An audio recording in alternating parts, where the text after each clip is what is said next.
Olá, pessoal. Boa noite a todas, todos e todes. Eu sou o Bernardo, né? E Boa noite. Eu sou a Lediane. Então, nós estamos reunidos aqui hoje num período que é o de recesso para muitas pessoas, inclusive para nós, né? Para o primeiro encontro do grupo de estudos sobre o livro Educação Não Violenta.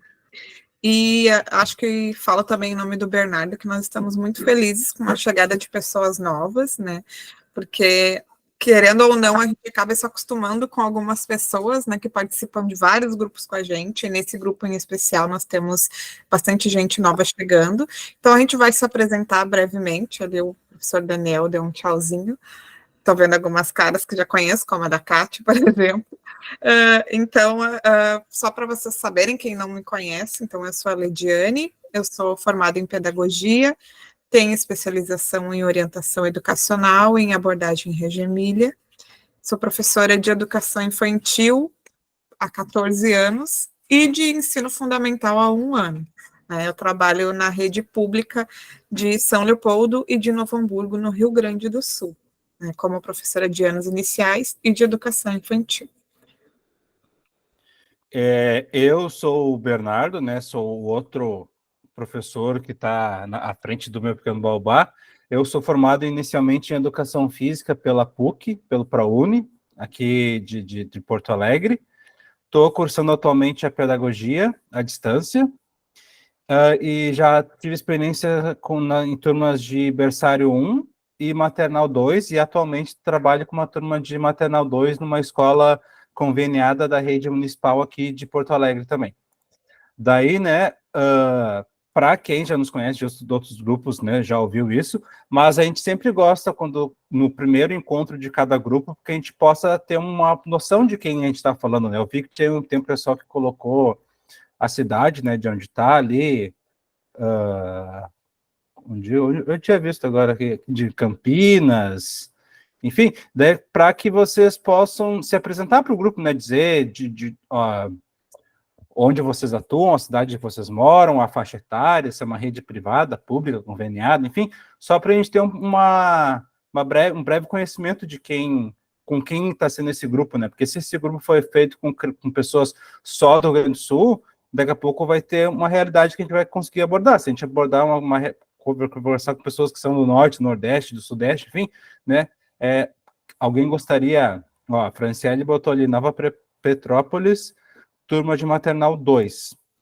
Caso alguém E isso queira também, falar... Bernardo, quem não se sentir à vontade para falar com a câmera ou no microfone, não tem problema, mas quem quiser, tá o convite, então, até para os demais do grupo também saberem com quem estão falando. Acho que a Kátia quer falar lá, que eu vi uma mãozinha. Oi, gente, eu sou a Kátia, eu sou diretora de uma creche que atende de 0 a 3, uma creche pública municipal. Eu moro em São José do Rio Preto, em São Paulo. Já sou educadora há 25 anos, né? E uma parte dessa é da gestão.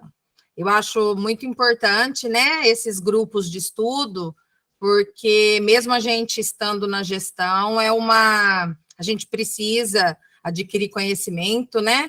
E precisa também, para poder ajudar e tornar também a escola uma escola de qualidade, né?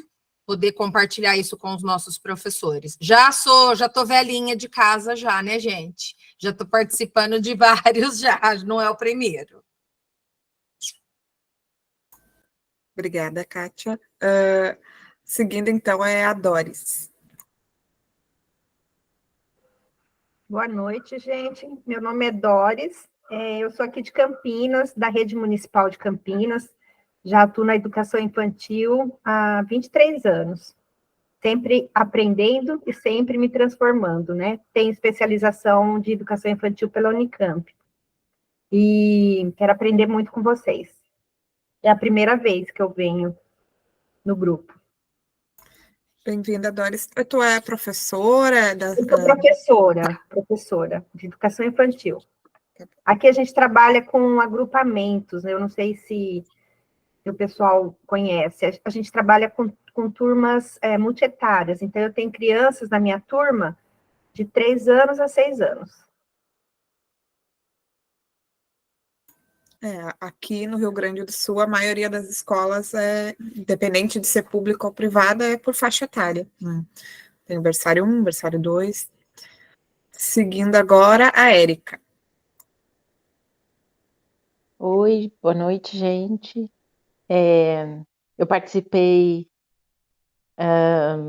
de encontros anteriores com vocês, né? Mas aí ficou difícil, não consegui continuar o ano passado e por aí, mas fiquei muito contente de retornar.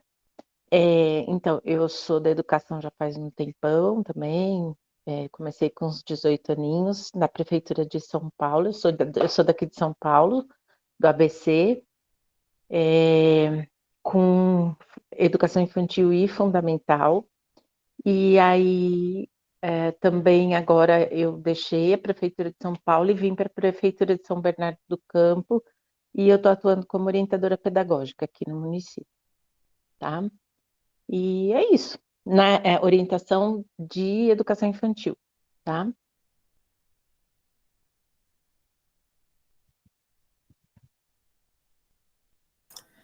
Obrigado, Érica. Eu vi que várias pessoas já colocaram ali no chat, então acho que a gente vai lendo também. E agora, só para contextualizar, né? Eu e o Bernardo, a gente sempre lembra que nós não somos os detentores da palavra no grupo, tá? Então, durante a leitura, as retomadas das partes, quem quiser trazer uma contribuição, um questionamento, um apontamento da leitura, pode usar a ferramenta de levantar a mão, se tiver alguém com o microfone aberto.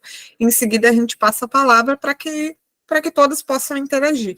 A gente já busca não criar grupos muito grandes, que é justamente para dar esse espaço de fala, né? Porque a gente sabe que quando tem mais de 100 pessoas, acaba se tornando inviável. E um lembrete também, né? A gente sempre busca trazer a leitura, independente de qual ela for, para dentro da nossa realidade. Então, por exemplo, eu, que sou mãe de 2 crianças, obviamente que essa leitura, ela mexe comigo enquanto mãe, mas ao mesmo tempo eu sempre vou trazendo esse olhar de quem está lendo para o olhar da professora, né?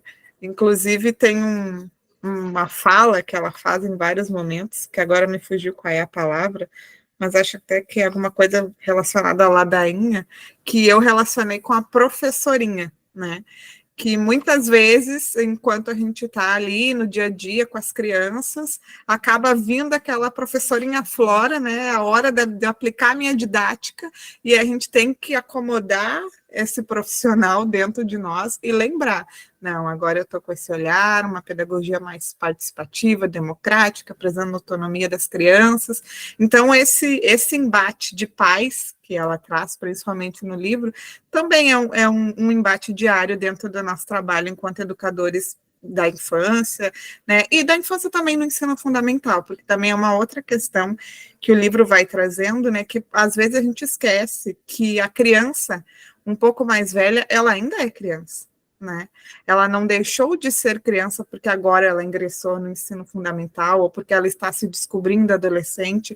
Então, são caminhos que a gente vai buscar trilhar dentro da leitura. E eu quero trazer uma primeira observação que eu acho importante no dia de hoje, que hoje é o Dia da Mulher Negra Latino-Americana, né? E é legal a gente lembrar isso, porque o livro é escrito por uma autora negra, né? Ali na primeira parte da leitura, no que seria o prefácio, escrito pelo Alexandre Coimbra Amaral, ele diz que no segundo parágrafo, tem uma alegria infinita de pensar que uma mulher negra, advogada, nordestina do interior da Bahia, casada e mãe de 2 filhos, se faz referência na capacidade de conversar sobre criação de filhos e cultura não violenta nas relações humanas. E uma outra observação, antes de eu passar a palavra para vocês, é que também a gente não precisa seguir uma linha linear durante a nossa conversa, tá? Se vocês querem trazer uma fala lá do final do capítulo 3 e depois a gente voltar para o capítulo 1, não tem problema. O importante é que a gente vá conseguindo fazer essas amarras na nossa conversa. Eu vou, então, só falar, né, o pessoal que colocou ali na conversa, a Franciele é de Nova Petrópolis, atende uma turma do Maternal 2, a Thaisa do Pré 1, A Luciana é do Rio de Janeiro, coordenadora de uma creche de 2 a 4 anos. A Gisele Batista mora em São Paulo, numa centro de educação infantil conveniado com a prefeitura, atua numa turma MG1, de 2 e 3 anos. E o professor Daniel, Educação Física Infantil, de 0 a 6 a 10 anos. Rede privada do Estado de São Paulo, pós-graduado em psicopedagogia, cursando pedagogia EAD. A Beatriz é de Taubaté, São Paulo, recém-formada em pedagogia, atualmente estou de licença maternidade, ou seja, recém-mãe. Não vou me apresentar por vídeo, pois estou fazendo meu bebê dormir. Sou a Carolina, sou pedagoga, trabalho com turma de crianças de 3 anos e com formação de professores. Estou na educação infantil há 7 anos, sempre um prazer imenso participar dos grupos de estudos. A Carolina de São Luís, Maranhão. A Gisele atua há 8 anos como professora de educação infantil de São Paulo. A Jaqueline é diretora de um centro de educação infantil da Prefeitura de São Paulo, 14 anos na educação infantil. E a Angélica é de São Paulo, São Paulo. E a Thaisa do Rio de Janeiro.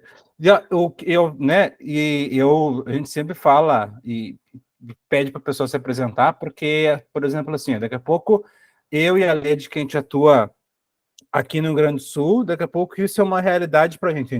Daqui a pouco as prefeituras daqui já fizeram formações sobre educação não violenta, comunicação não violenta, daqui a pouco pode ser uma prática que a gente já está acostumado, mas pode ser que uma outra área não esteja acostumada. Então, né, a gente sempre tenta ter esse panorama de quem está no grupo para a gente poder ter esse diálogo. E uma coisa que eu achei bem interessante nesse livro foi que, diferente do último livro que a gente leu, que foi o Rotinas na Educação Infantil, por Amor e por Força, que foi um livro que foi feito a partir de uma tese de doutorado, né, Leti? De uma tese de doutorado, então ele tinha uma linguagem bem mais dura, assim, que tu vê que ele foi feito pensando inicialmente em ser um texto acadêmico, né, para de tese, então é uma estrutura que é diferente, e esse aqui não, desde o início dele, é um texto que ele está preocupado em conversar contigo.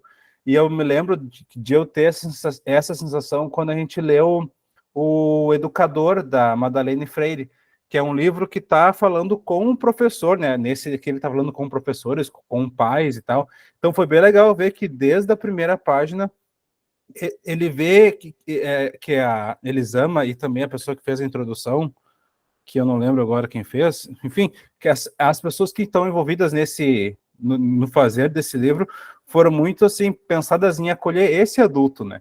E conforme a gente vai lendo, a gente, né, tá falando sobre a criança, as emoções da criança, a comunicação não violenta com a criança, mas se a gente não tivesse olhar com o que a gente faz, com os nossos próprios sentimentos, a gente vê que não vai dar certo. Então é legal ver que antes de começar a dar dicas, faça isso, faça aquilo outro, né? Como se fosse só um tutorial, uma lista de coisas para te fazer que vai melhorar a comunicação com a criança.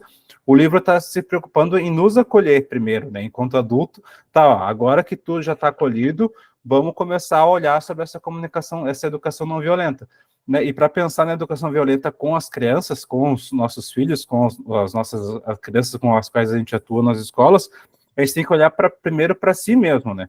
Então, às vezes a gente só vê assim, eu sou adulto, eu tenho razão, a criança não tem razão, eu tenho querer, criança não tem querer, que são frases que a gente já disse ou já ouviu, mas muitas vezes a gente só reproduz isso, né, esse ciclo de violência, e daí e olha para a criança e diz, como que tu não faz isso?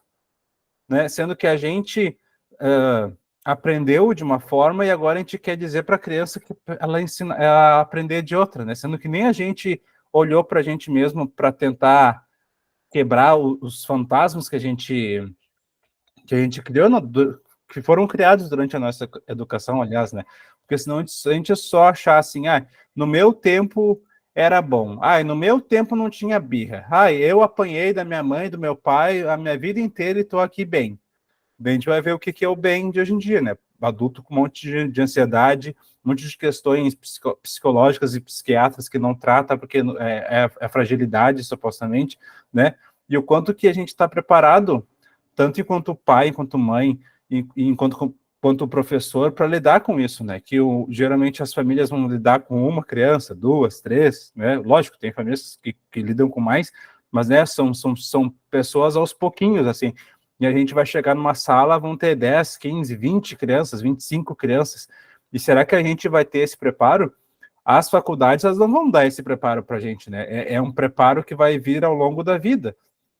Então, eu acho que o primeiro passo para melhorar a nossa comunicação com as crianças é o que a gente está fazendo, é olhar para a gente mesmo e pensar, tá, se essa comunicação, para ela acontecer com a criança de uma forma não violenta, eu tenho que olhar para mim primeiro, né, e pensar quais são os mecanismos de violência, assim, físicas e simbólicas que aconteceram na minha infância, na minha vida adulta, para que eu não só reproduza isso nas crianças, né, não naturalize essas violências, assim.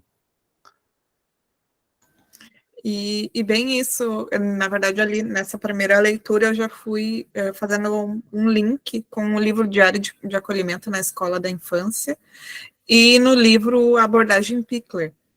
Por quê? Porque os dois livros trazem falas de que a gente não tem como ofertar aquilo que a gente não tem, né, que já é um chavão, né? Então, para um professor, por exemplo, acolher a criança, ele tem que ter sido acolhido enquanto adulto, enquanto educador, né? A escola na qual ele trabalha, o local onde ele se ocupa das crianças, tem que ter esse olhar humanizado também e perceber que antes do professor existe o humano que está ali atuando com aquelas crianças, né? E o livro traz outras falas também, por exemplo, sobre a felicidade, sobre os outros sentimentos que a gente já conversou também em várias situações, de que infelizmente, principalmente a escola da educação infantil, ela tem uma imagem da felicidade e somente a felicidade, né? Por exemplo, eu nunca vi uma postagem numa rede social de uma escola, uma foto de uma criança chorando e contextualizando aquele momento, por exemplo, né? Explicando que a criança vai vivenciar os seus sentimentos, que dentro da escola vai ter momentos de frustração, que ela vai chorar, que ela vai se desentender. Não, geralmente as imagens que a gente vê são ou momentos felizes ou momentos relacionados a alguma proposta de cunho pedagógico, né? Isso também faz parte do pedagógico das crianças, né? Isso que acontece dentro da escola. E aí eu quero trazer uma fala que ela aponta ali já na primeira página dela, que é a 11, para início de conversa. Está na metade e no final do parágrafo que eu vou ler, do primeiro. Não acredito que alguém bata nos filhos por prazer e grite buscando uma satisfação pessoal. Aí no finalzinho do parágrafo.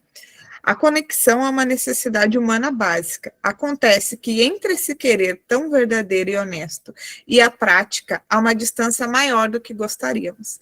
E aí, quando eu leio isso, automaticamente me vem Paulo Freire na cabeça, né, de que o nosso discurso, isso que a gente fala enquanto educador, ele tem que condizer com a nossa prática. Só que, ao mesmo tempo, tudo que a gente lê, que a gente se apropria e que a gente acredita, nem sempre é tão fácil de ser executado dentro da escola.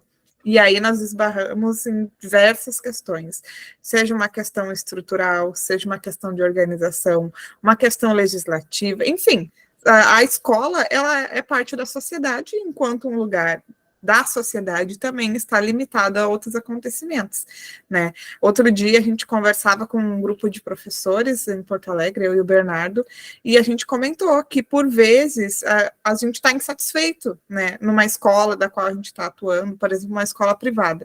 Mas eu não posso sair daquela, dizer, não concordo com nada disso, vou me demitir e vou embora, porque às vezes a gente depende daquele local e não pode sair dele antes de ter outro local em vista, né? Então, isso são questões que vão esbarrando. E aí, quando a gente lê Paulo Freire, que diz para nós, não, teu discurso tem que condizer com a tua prática? Sim, tem que condizer. Mas, ao mesmo tempo, quais são as condições para que eu consiga ser dono próprio desse discurso e colocar ele efetivamente, né, em prática? Então, ao mesmo tempo, quando a autora diz que, com certeza, todos os pais querem que os seus filhos estejam felizes, e os pais que mantenham uma relação saudável, no caso, né, e a gente quer estar em paz e harmonia dentro de casa, mas na hora da prática, né, e agora eu falo como mãe, muitas vezes eu digo, em casa eu me permito errar mais, porque em casa o meu acolhimento é diferente do meu acolhimento no trabalho. No trabalho eu não posso me alterar com uma criança, por exemplo, Mas, por vezes, em casa, eu acabo me alterando, que é errado, porque justamente essas pessoas são as pessoas protegidas, né? Mas aí vem... Não vou me perder nesse diálogo, vou deixar o Daniel falar. Aqui. Olá, tudo bom com vocês? Não sei como que tá o som, tá chegando bem aí? Tá? Jóia. Então, eu quero agradecer muito a oportunidade de estar conversando com vocês e surgiu uma coisa interessante. Eu sempre vi, às vezes, assim, chamada pela internet, comunicação não violenta, alguma coisa assim, mas eu nunca dava bola. Daí, essa semana, eu entendi o porquê que eu não dava bola para isso. Porque eu nunca tinha presenciado isso ao vivo. Eu sempre via na televisão uma coisa distante, uma coisa que nunca ia acontecer ali comigo, ou na escola que eu trabalho, ou às vezes meio próximo ali com algum parente, e agora aconteceu. E eu fiquei, vamos dizer, em desespero, assim, eu preciso resolver alguma coisa. E eu sou essas pessoas que eu gosto muito de estudar, de ler, eu tenho minhas coleções de livros, eu até, assim, que é por referência de vocês, eu até peguei alguns aqui, já estou começando a entrar as linhas aqui de Reggio Emilia e tal, aqui também, né? Então, era uma área assim que eu não conhecia essa abordagem, né, que é da Reggio Emilia, e estou adorando. Eu venho da abordagem, vamos dizer, montessoriana, já faz um tempo, e eu não tinha muita perspectiva de várias outras. Daí eu comecei a conhecer outras também, e eu acho interessante a gente misturar, às vezes, um pouco de cada uma, né? Pega uma coisa boa de uma coisa boa do outro, e a gente vai ali pincelando, tentar encontrar uma solução.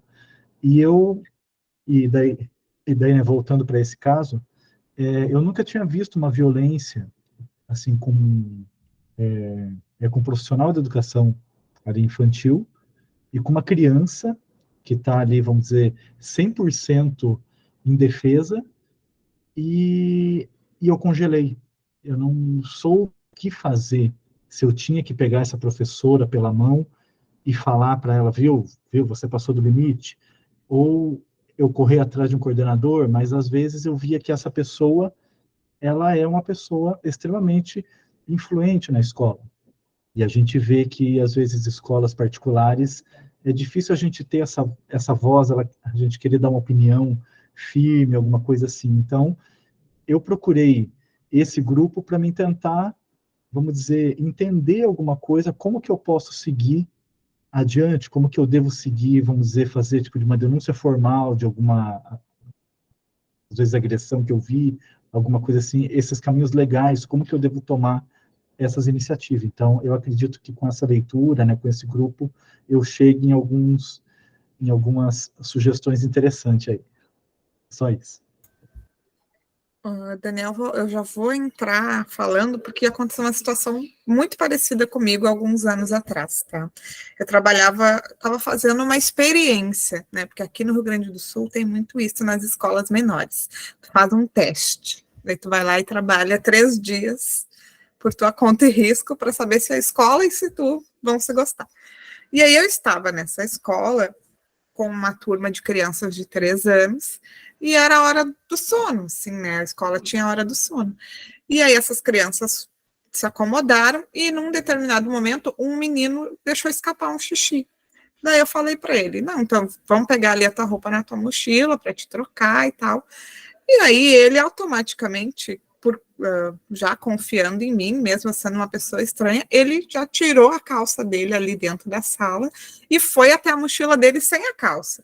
Mas para mim, tudo bem, né? Ele ia pegar a roupa dele. E nisso, a coordenadora da escola entra na sala e só vê ele sem a calça e dá uma palmada na bunda dele.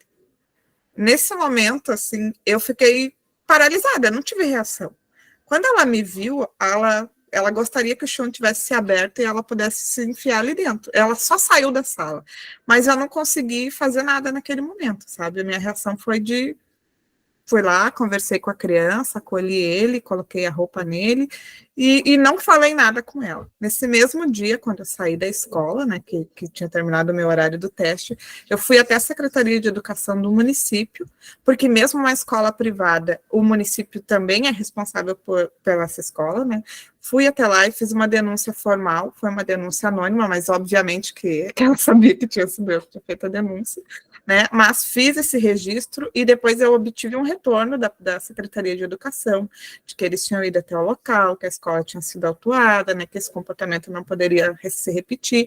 Então, foi o caminho que eu fiz. Hoje, eu já tenho um preparo emocional também para reagir quando eu vejo alguma situação, mesmo que não seja uma violência física, mas uma violência verbal, porque às vezes a gente agride até com um olhar, né?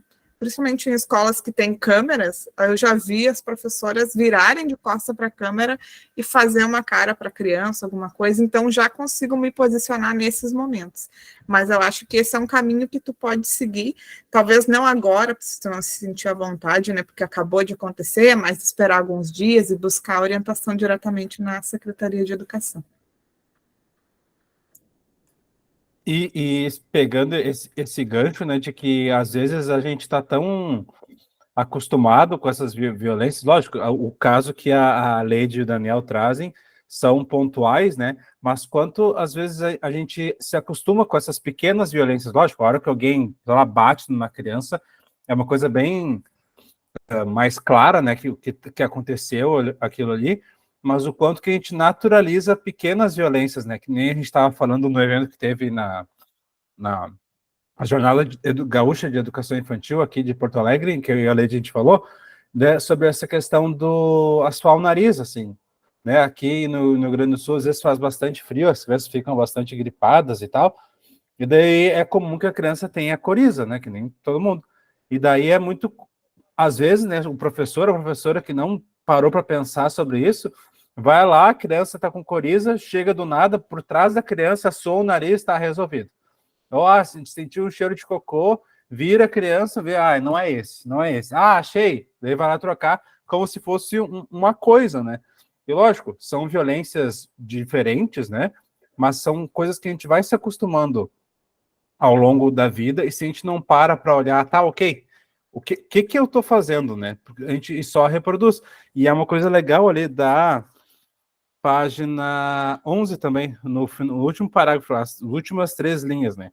A ideia de que educação é sinônimo de punição nos é passada ainda muito criança. Por isso é normal que tenhamos dificuldade em fazer de outra maneira. E recentemente, enfim, ela conta a história, né?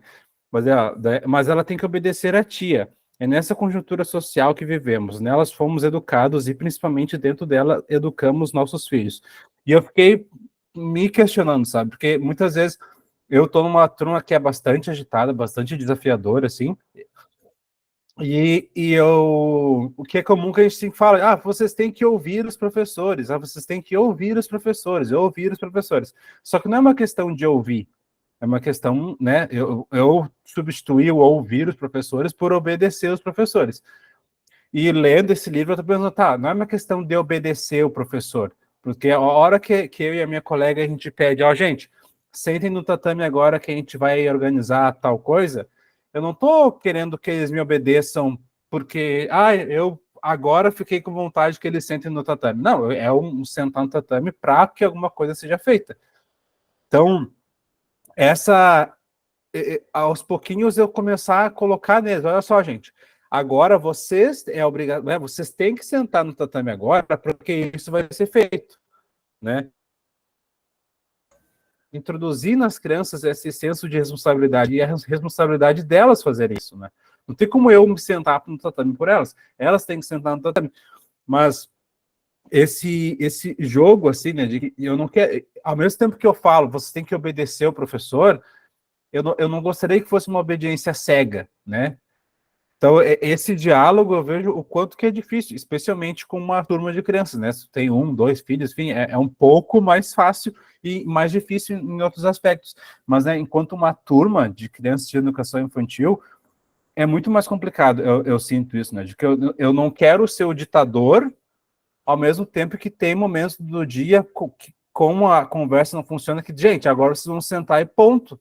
Ah, não sei. Não, é ponto, né? Porque a base do diálogo não funciona mais. Eu não me orgulho disso, né? Que nem ela vai contar as histórias, né, das famílias que faz alguma coisa com a criança e também chora, porque, né, a gente tem a noção de que não é a melhor opção, mas às vezes é a opção que a gente tem. E só para terminar, ali na página 16, na terceira linha, ela coloca assim: não lhes faltou amor por nós, assim como não nos. A frase do. Não é do Vygotsky, é do. Ou é do Vygotsky? Aquela das mães suficientemente boas, né? É? Não? Winnicott. Winnicott.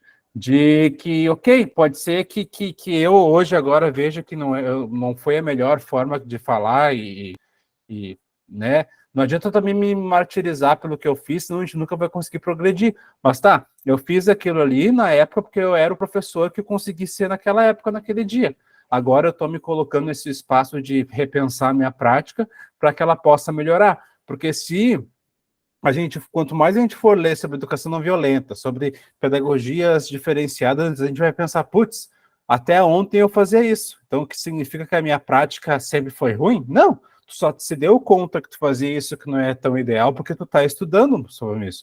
Quantos outros professores pararam no tempo? Ah, no meu tempo eu apanhava com a régua e estou bem aí. Agora não pode mais, agora tudo é mimimi. A gente já ouviu essa história, né? Mas o quanto que esses professores estão parados no tempo e não estão dispostos a tal? Ok não, né? É triste que no teu tempo foi assim, que tu teve que vivenciar essa educação infantil dessa forma, mas agora não, né? E eu lembro agora uma questão dos gráficos de mortes infantis, né? Ao longo dos anos ela diminuiu muito. Então, o quanto que sempre foi assim, eu apanhei e estou bem aqui. Lógico, tu apanhou e tu também, mas quantas outras pessoas morreram, outras crianças morreram, né, em função dessas pequenas violências que a gente acaba naturalizando, né, durante o tempo. Leite? E aproveitando isso que tu falou, na verdade, até tem uma parte do livro que ela fala que todos nós nascemos suficientemente bons, né? E aí, nessa hora, eu lembrei do Winnicott, mas eu quero fazer um link dessa fala do Bernardo sobre sermos obedientes, né? Porque ela traz em diversos momentos que não existe só permissividade e autoritarismo, né? Que a gente acha que ou é uma coisa ou outra, mas existe um equilíbrio, né? Porque vai ter momentos, sim, que enquanto adulto, né, e responsável, a gente tem que se colocar à frente e fazer uma fala, mas também tem momentos que a gente vai ter que ceder quando aquilo for possível. Eu sempre digo, né, enquanto mãe, tem coisas que são negociáveis e tem coisas que são inegociáveis. Por exemplo, é negociável uma criança não tomar banho num dia de 40 graus, que ela brincou na praça, jogou areia até na cabeça e ela vai dormir? Não, isso não é negociável, tem que tomar banho. Então tem coisas que a gente vai ter que sim, se impor, assim como dentro da escola. Bom, sei que tu tá gostando desse momento, eu também queria continuar aqui na praça, mas agora nós temos que entrar, né? Então, vai ter situações que a gente vai ter sim que se impor. E aí, ali na 18, no final do penúltimo parágrafo, ela fala assim: seres obedientes dependem de alguém que lhes diga o que é certo e bom e usam fiz o que o chefe mandou como justificativa para atos que podem inclusive ferir a sua ética e seus valores. O conceito de obediência traz consigo impotência, né? E essa fala me lembrou inclusive um livro de filosofia que é A Banalização do Mal, que traz um caso, né, de uma pessoa que participou da época do nazismo e tudo, e ele não sentia peso nas suas ações, mesmo sendo maldosas, porque ele estava cumprindo ordens, né? Ele se protegia atrás disso, não fui eu só estava cumprindo ordens. E parece uma coisa muito dura de trazer aqui nesse momento, mas por vezes é isso que a gente faz na escola, né? A criança ela tem que abrir mão do que ela está fazendo, do que ela gosta, porque o professor mandou que agora é assim, e agora tem que ser. E a mesma coisa acontece conosco, né? Eu sempre conto que numa escola que eu trabalhei, tinha interfone na sala. E aí um dia um bebê estava chorando, mas ele estava chorando por alguma necessidade, ele já tinha sido acolhido, tudo, mas a minha coordenadora ligou para saber o porquê que o bebê estava chorando. E daí eu falei para ela, olha, eu não sei qual é o motivo, mas eu já acolhi, já dei colo, já verifiquei, a fralda está trocada, ele acabou de se alimentar, talvez ele esteja com desconforto, eu vou tentar fazer ele dormir e tal. Daí ela falou assim, eu quero que ele pare de chorar. Só que o que eu posso fazer de imediatismo, né? E daí já vou linkar com uma outra parte, para que um bebê pare de chorar, se o bebê não sabe me sinalizar ainda verbalmente o que ele está sentindo, e eu estou me certificando de atender as necessidades que eu acredito que podem estar causando esse choro, né? Então, existe também esse vínculo, por vezes, de cima, né, da gestão, da escola, de coordenação, de supervisão, de querer as coisas de uma maneira imediata. E daí, isso é uma fala que ela vai começar a trazer ali na página 22, sobre as habilidades desejadas. E uma das coisas que ela fala é isso, né, a gente tem dificuldade de pensar a longo prazo. Né? A gente quer que as coisas se resolvam dentro do imediatismo, a gente não pensa quais são as consequências dessa postura que eu estou tendo agora com essas crianças, né.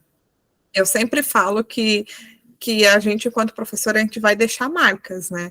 Mas que marcas que a gente quer deixar? De que maneira a gente quer ser lembrado, né? Eu tenho professores que me marcaram positivamente e tenho professores que me marcaram negativamente.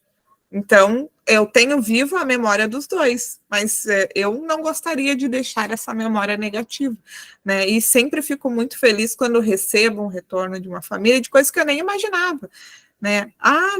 Fulano lembra de quando tu fez isso, quando tu fez aquilo, né? E ao mesmo tempo eu até brinco, né? Que eu tenho pena um pouco dos meus primeiros alunos, né? Porque eu era uma professora muito jovem, começando sem um acompanhamento adequado e cometi muitos erros. Mas ao mesmo tempo eu fico feliz de conseguir olhar para trás e ver isso, porque significa que eu mudei, né? O erro maior é quando a gente percebe que está errado e insiste em continuar errando. Aí foi uma escolha, né? Eu vou passar a palavra primeiro para o Daniel e depois a Doris. Joia. Então, já está ficando interessante o debate, eu estou gostando, tá? Eu imaginei, assim, que ia ser mais calmo, mas, assim, né, dá vontade a gente estar participando, né, e estar falando assim. Então, quando você falou assim, sobre o Winnicott, né, eu já olhei aqui na minha prateleira e falei, já deixa eu sacar os meus Winnicott aqui, né, eu tenho 3 dele aqui, e, em especial, esse daqui que é privação e delinquência. E o Winnicott fala muito sobre isso, né, de você privar. Ele tem uma outra edição que a capa é diferente, acho que é uma capa bege, é uma edição mais antiga, né, mas eu não sei se é isso que a senhora tem.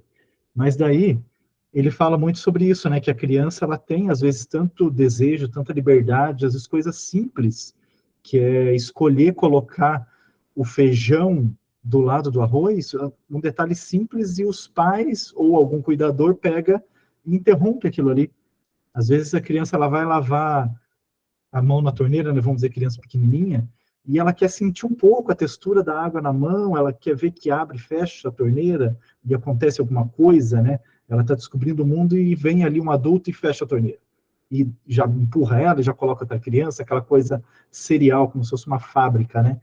E a gente vê, assim, que a educação infantil, ela está trabalhando com os alicerces da criança, né? Ela está construindo o alicerce do caráter, daquela questão, assim, que a gente vê muito, acho que na área aqui de psicologia também, que fala isso. Mas daí, esse alicerce, ele precisa de uma fundação boa, né? Todo um cimento bom, um bom ferro, né? Toda uma estrutura ali que é a educação infantil. Mas daí, a hora que ele sai da educação infantil, né? Porque o aluno, ele é transitório na escola. Então, sempre entra as novas e sai. E o aluno vai sair cheio de problema, mas já não é problema nosso. Ele já passou na educação infantil e tchau. Daí empurra esse problema das outras séries, né? E é uma bola de neve. Daí, quando a gente vê, chega lá no colegial, enfim, se chegar no colegial, né? Então, a gente vê, assim, que a educação infantil, ela tem que... Acho que as pessoas têm que enxergar melhor a educação infantil ali como se fosse a fundação mesmo, né, da criança. Ela vai ganhar segurança, ela vai ganhar o gosto de querer estudar depois, né? Eu tenho lembranças muito tristes da minha educação infantil. Eu lembro, sim, eu lá no Coleginho das Freiras, eu sentado num canto de castigo. Essa é a lembrança que eu tenho da minha educação infantil. Eu sentado num cantinho de castigo, entendeu? Não sei se fizeram outras coisas legais, eu não lembro. Eu lembro desses flashes, assim, quando eu tinha 4, 5 anos. Então, é mais ou menos isso. Então, eu gostaria de falar qualquer hora com vocês aí como que é essa relação de cantinho de pensar, que a gente vê que hoje em dia já não tem mais isso, né? É mais uma conversa mesmo com a criança, se for conversa, às vezes coloca uma brincadeira ali para tentar extrair alguma coisa, né, da criança. Mas é isso que eu queria acrescentar agora. Obrigada, Daniel. Pode falar, Doris. Também estou adorando ouvir. Vou retomar um pouquinho lá da fala do Daniel, né? Acho que eu me perdi um pouco com o nome dele, do meu pequeno Bernardo. Bernardo, desculpa.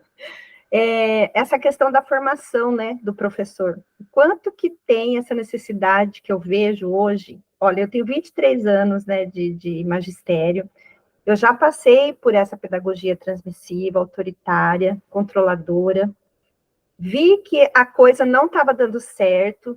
Busquei uma forma, né, de me movimentar dentro de tudo aquilo e buscar uma outra alternativa.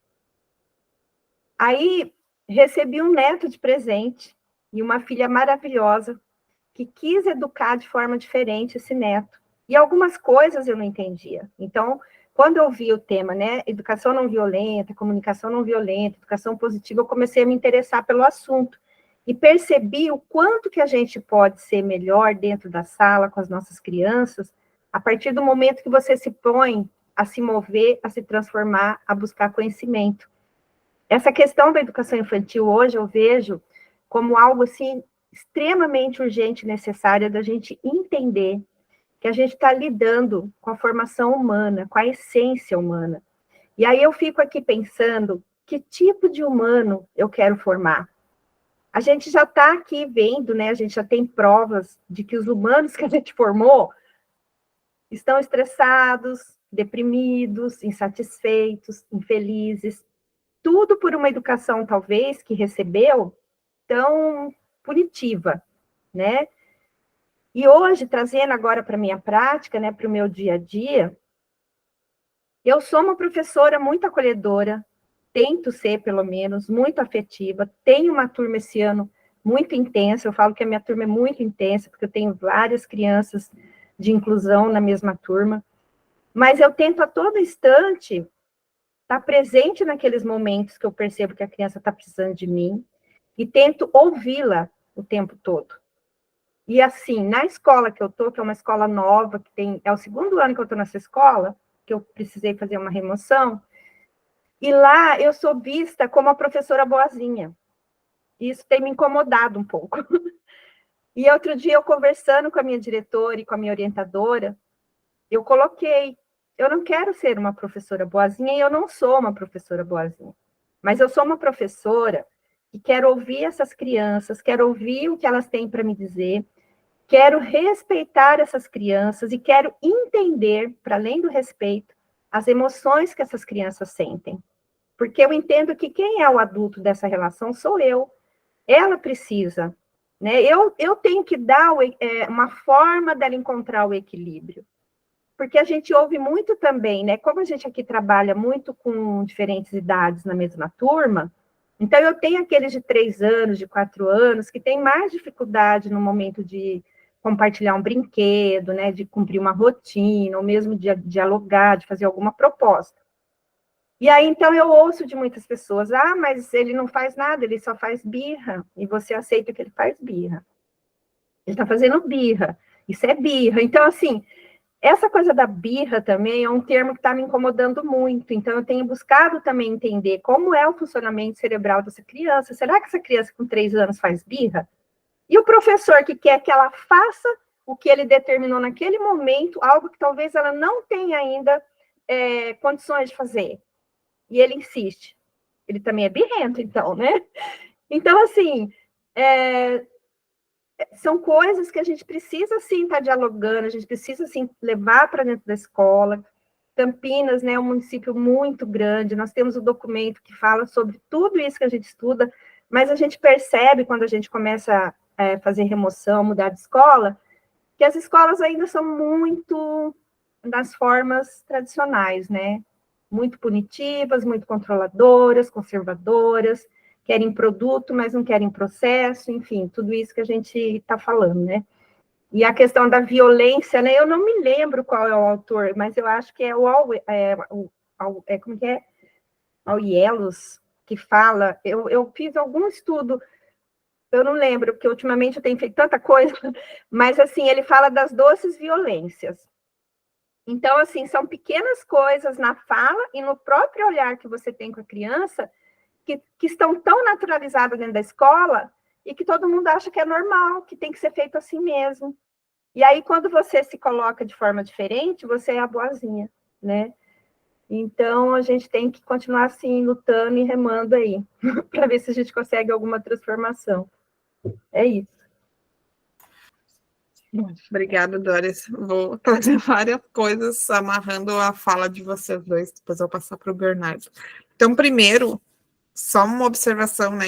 Enquanto mãe, e isso falo também que para quem for mãe, o pai também, no caso, né? Quando a gente vai estudar o Winnicott, a gente tem que tentar se desprender dessa realidade de mãe e pai, porque é muito sofrido, porque enquanto mãe e pai a gente erra muito, né? E tem essas cargas, porque quando a gente está estudando o Winnicott, a gente se dá conta de que até aquilo que a gente acha que a gente está fazendo por nossa vontade é uma memória, uma sobrecarga que veio da nossa educação que a gente recebeu dos nossos pais, né? Dos nossos cuidadores, dos nossos responsáveis. Então, é um caminho sem volta, e enquanto mãe, pai, enquanto professores, a gente também vai ser responsável por esses adultos. A gente sempre lembra que a criança, ela não vai ser, ela é a criança do futuro, né? Mas, ao mesmo tempo, essa criança será também, né? Será um adulto, e que tipo de adulto ela será?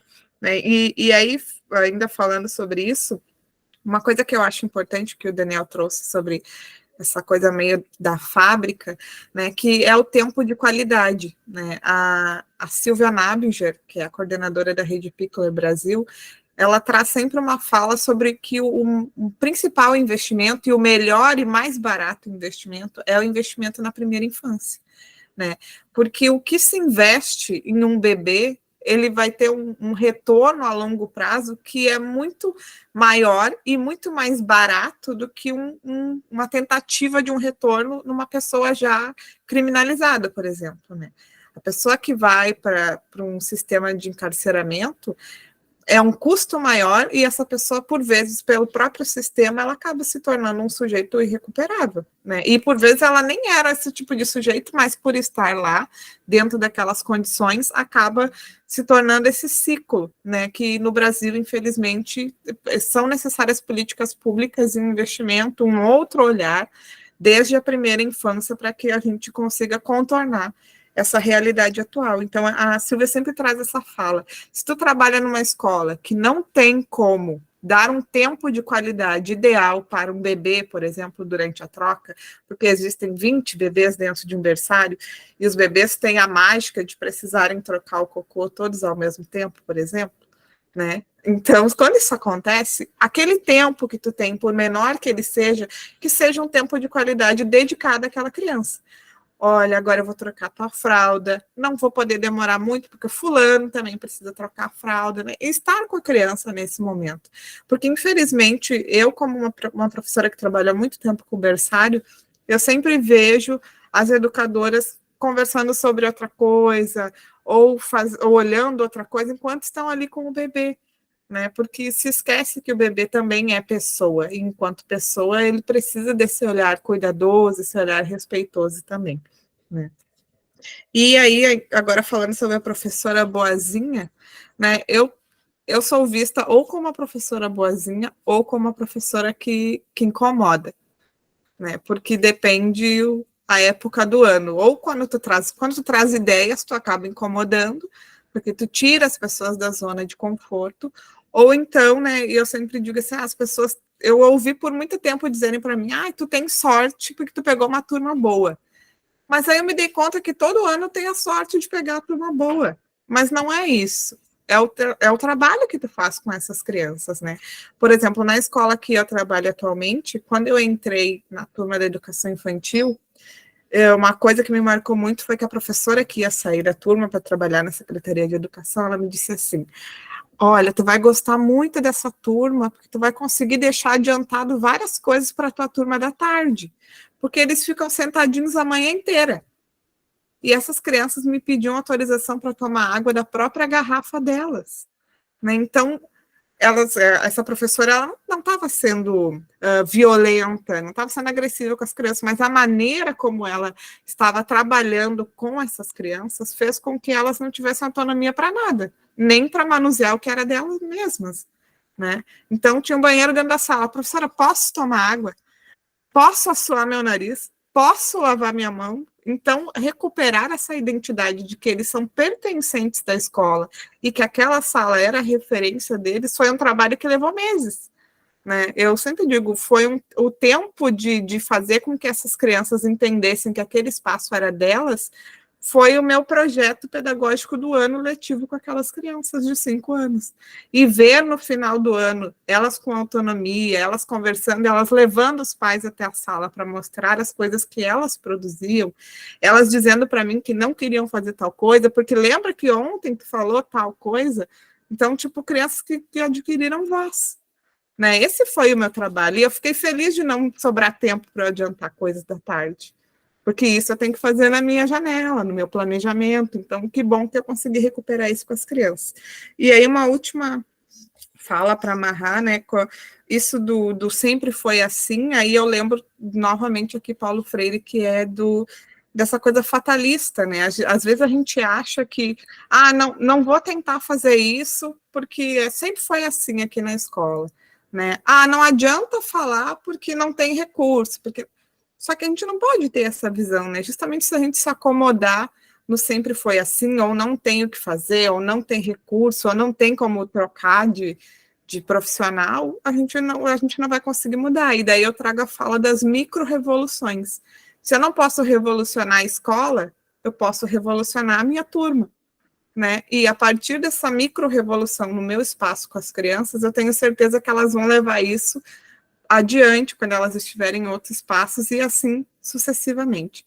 E só uma última indicação, tem um livrinho que eu comprei recentemente, que é da professora Bianca Stock, ela é uma psicóloga aqui do Rio Grande do Sul, e ela é maravilhosa e ela gosta muito do Winnicott. Daí ela lançou esse livro, que inclusive tem o apoio da UBC, que é A Escola como Ambiente Facilitador do Desenvolvimento Socioemocional. Depois eu coloco uma foto lá no grupo. É esse livrinho aqui. Ele está custando R$30 na livraria Ateliê com frete grátis. Então, para quem gosta, acho que vale a pena. Bernardo. Não, enquanto o Daniel, a Doris e Tula estavam falando, eu notei algumas coisas, né? Aquilo que a Doris falou na função da birra da criança, né?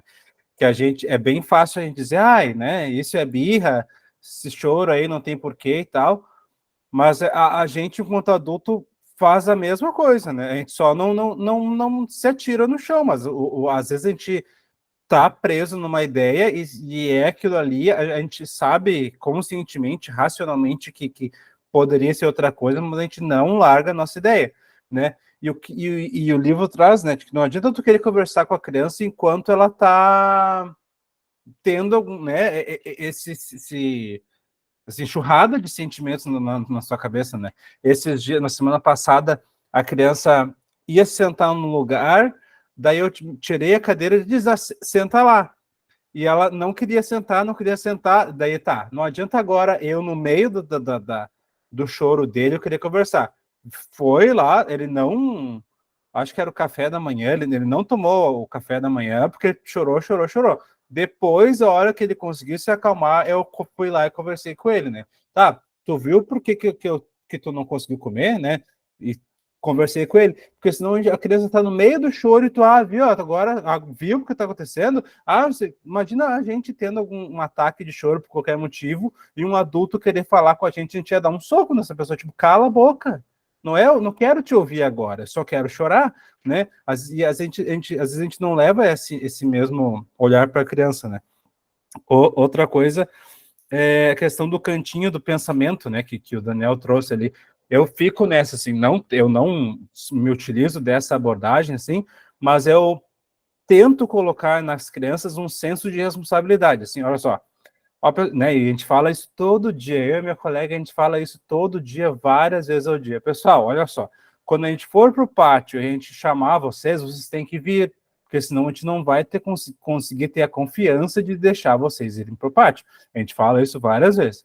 A gente vai para o pátio, na hora que a gente chama, né, a gente avisa, pessoal, daqui a pouquinho a gente já está saindo, daqui a pouquinho a gente já está saindo. Na hora que a gente vai, tá voltando, sempre fica 2, 3, se não mais, fugindo da gente.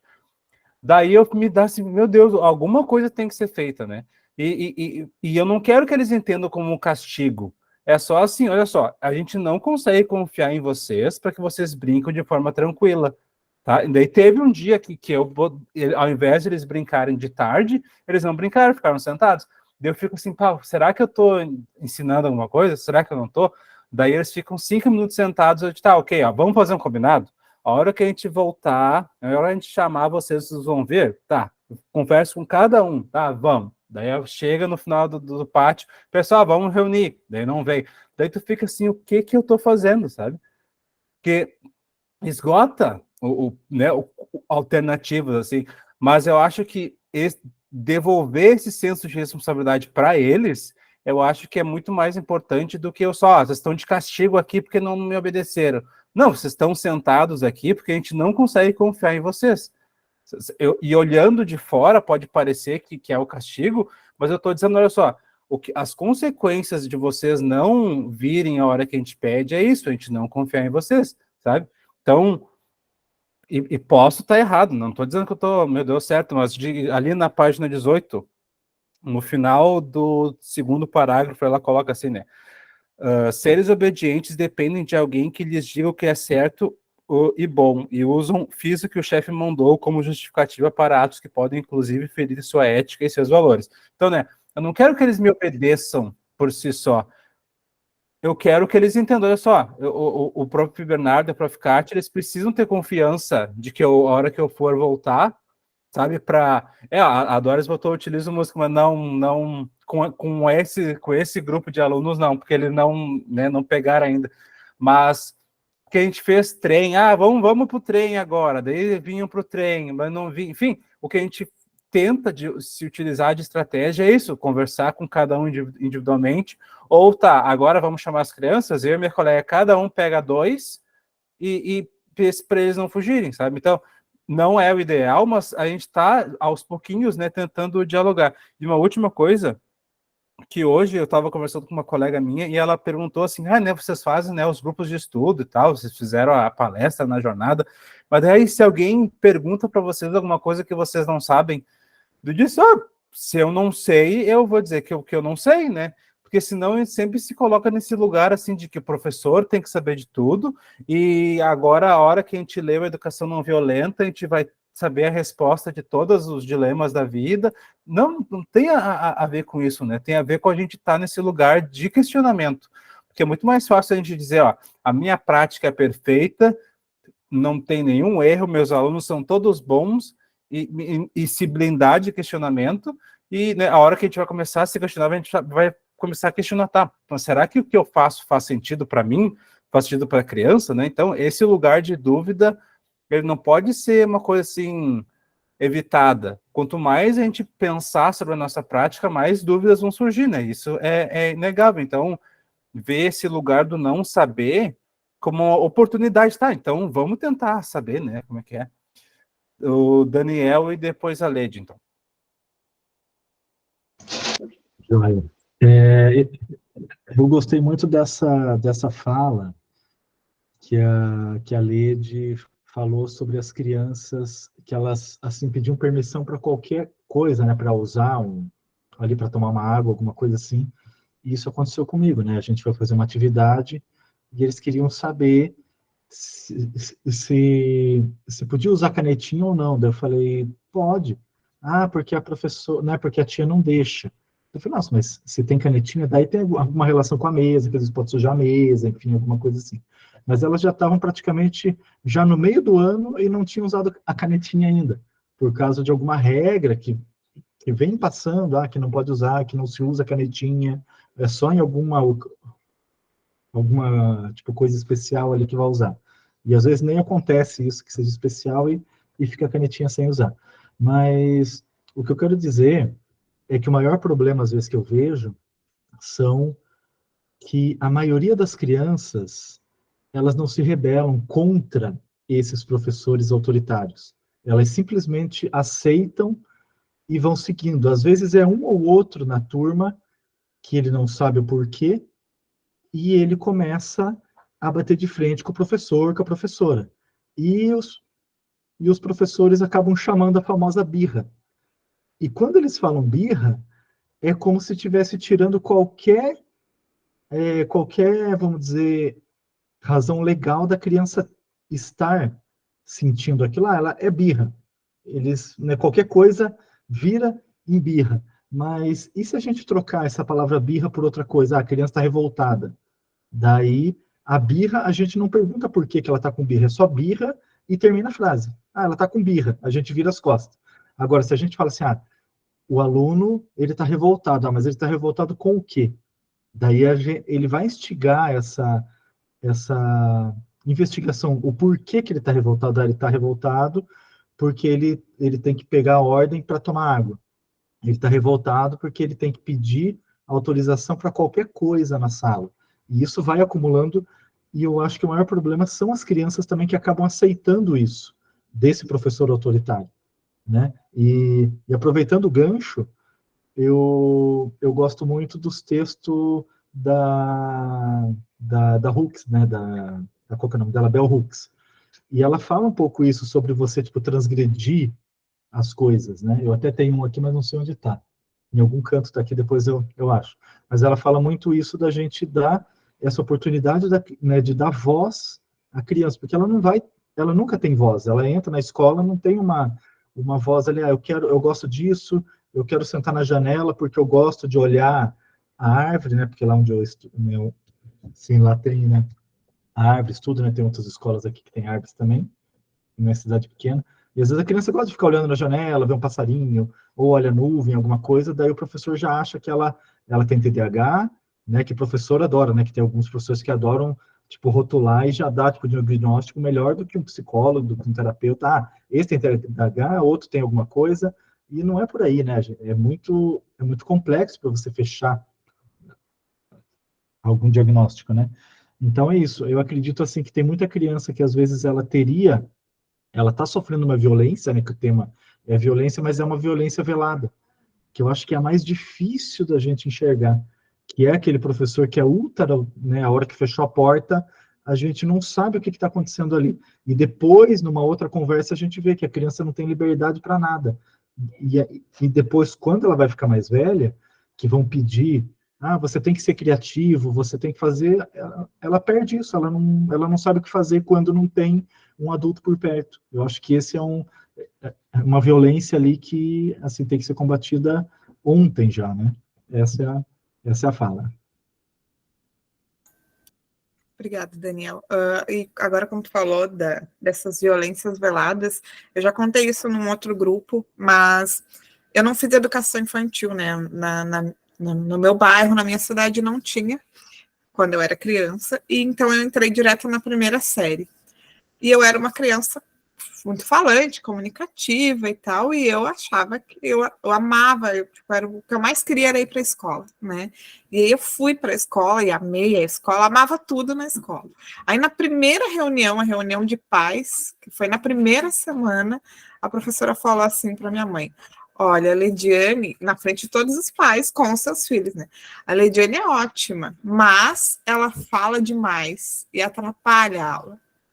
E quando eu fui exposta, assim, né, como uma pessoa que atrapalha a aula, eu nunca mais falei. Gente, quando eu comecei na faculdade, no ensino superior, eu tinha muita dificuldade de falar, porque eu não podia falar, né? Aquilo pesou para mim. Bom, eu atrapalho, então eu não vou falar. Então, esse exercício de me descobrir professora enquanto estudante do ensino superior e de me colocar, de ter voz, foi um exercício muito difícil e que foi marcado em mim, foi um rótulo que eu recebi com 6 anos, como uma pessoa que falava demais e atrapalhava a aula, né? E recentemente eu recebi um bilhete da professora do meu filho dizendo que ele era muito inteligente, tá? Mas que por vezes ele atrapalhava os colegas por falar demais. E daí eu pensei, olha, eu tenho aqui a sementinha plantada, mas espero seguir um outro caminho para que isso aconteça.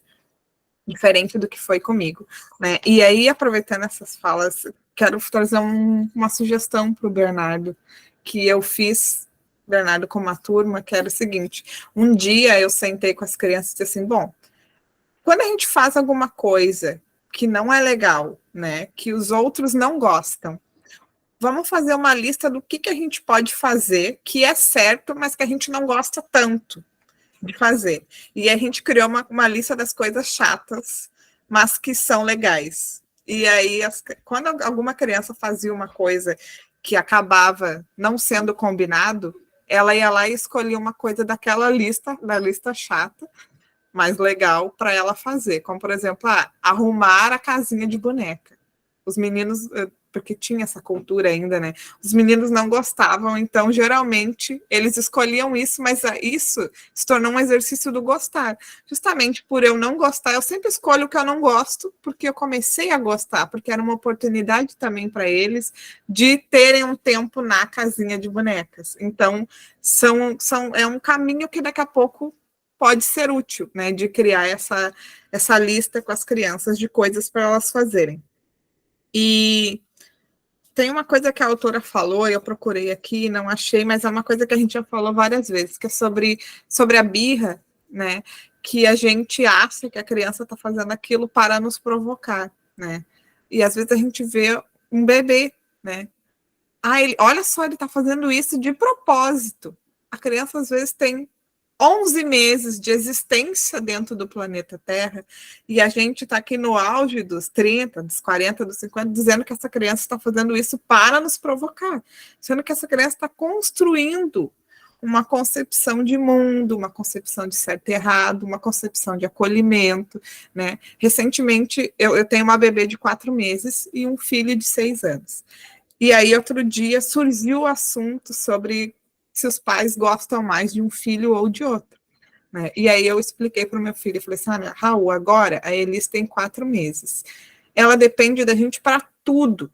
Então, ela demanda uma atenção maior, né? E a gente está acolhendo ela da melhor maneira possível, né? Sempre sorrindo, conversando, né? Estimulando para que ela se sinta feliz e que ela cresça assim como tu cresceu, né? Uma criança feliz, questionadora, comunicativa.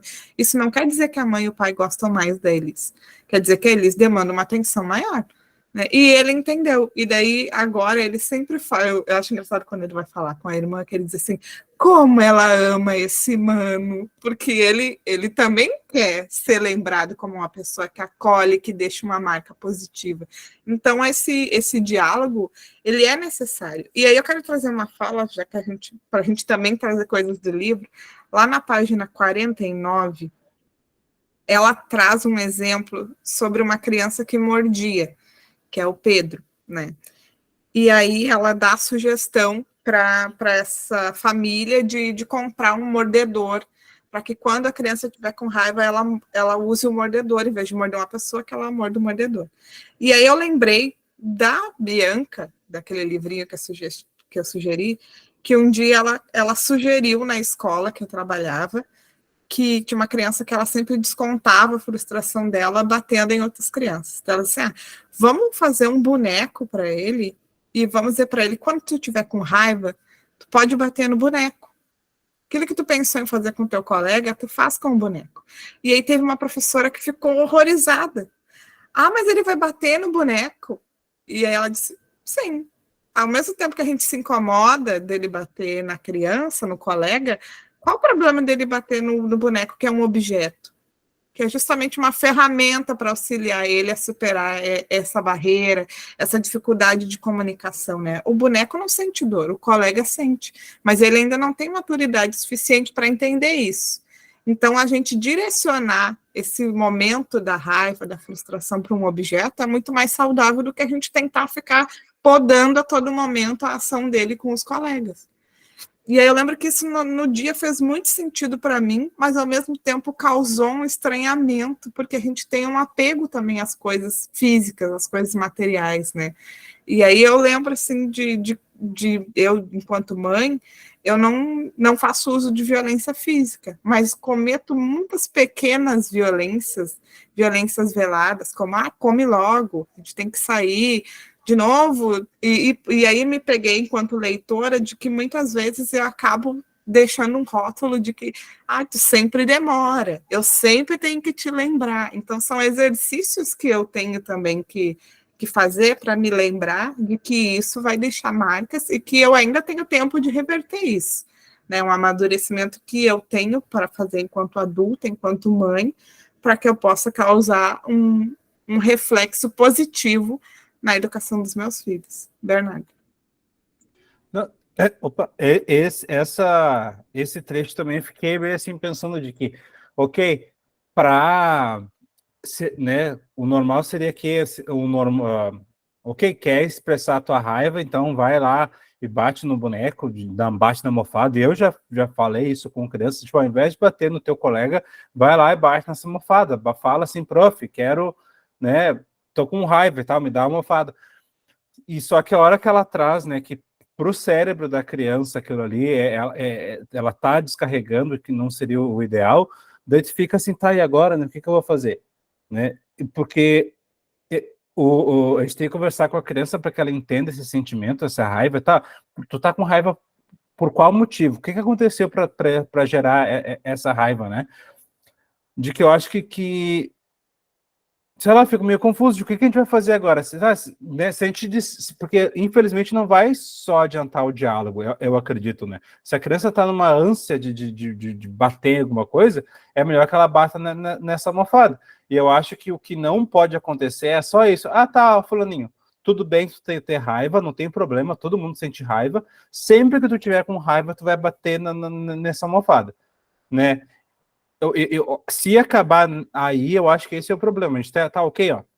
Teve raiva, bateu na almofada, mas vamos pensar o que trouxe, o que fez com que tu chegasse nesse estado de raiva, que tu não conseguiu falar com o teu colega, enfim, né? Porque se a gente só usar o mecanismo, tá, ok, bate no boneco, bate na almofada, a gente não tá trabalhando a raiz da questão, que é o que levou a criança a ter essa raiva, né?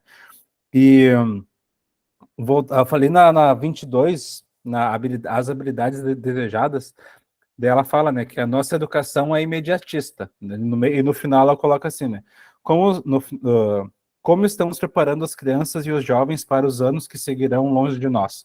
Estamos pensando nas habilidades que desejamos ver neles no futuro? Costumo dizer que plantamos limões e desejamos que de todo o coração, colher lindas, doces e suculentas melancias. A nossa forma de educar tem ensinado as habilidades que buscamos ver. Então, né, se eu quero que essa criança todo momento que ela senta raiva, ela bata em alguma coisa, não, né, eu quero que ela entenda o sentimento dela. Então, a gente tem que, né, lidar com a questão no momento, mas tentar pensar o que está gerando aquilo ali, né? E lógico que várias vezes não vai ser dentro da escola que isso vai se resolver.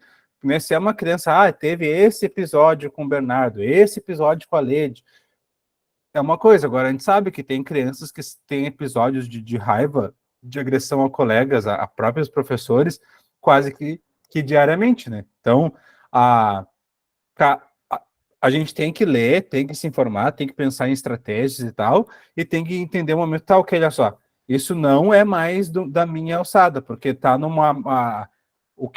o que eu conseguiria fazer enquanto professor de 10, 20 crianças, eu conseguia, porque vai ter um momento que tá, olha só, a família vai ter que se envolver nessa questão, né, de que a gente sozinho não é o psicólogo dessa criança, e não tem como querer ser, a gente pode perguntar para ela, entender o porquê e tudo mais, mas existe um limite do que a gente consegue atuar, tanto legalmente, assim, e tanto quanto de estrutura mental nossa, né? Não tem como uma turma de 20, 25 crianças, a uma que está batendo, tu dedicar um dia inteiro para conversar com ela, né? Não tem como.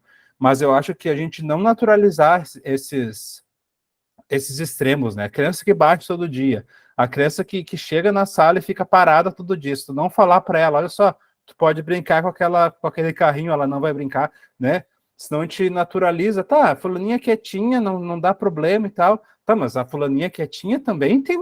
Alguma coisa tá acontecendo com ela, né? Tem criança de outras turmas na minha escola que tá na metade do ano e a criança ainda chega como se fosse o primeiro dia dela, sabe? De ela não quer brincar com os colegas, tem medo, enfim, o que tá acontecendo? Porque senão a gente só vira ali um apagador de fogo, assim, e esquece das crianças quietinhas, né? Porque não é porque ela tá quieta de que ela tá concordando, que ela tá gostando de tudo, né? Então, para que a gente possa ter esse olhar global para a turma, a gente tem que entender, tá, isso até aqui é meu, a partir de agora essa criança tem que ser acompanhada, né? Eu estou dizendo no caso de raiva, por exemplo, que infelizmente é comum, sabe?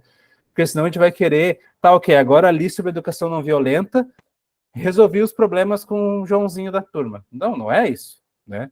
É só, vamos tentar entender, mas tem limites da nossa atuação, né? Thaisa?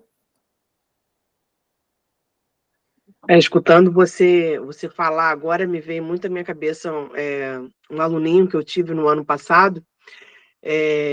A escola a qual eu estou atuando é uma escola de tempo integral e era o primeiro ano dele na escola.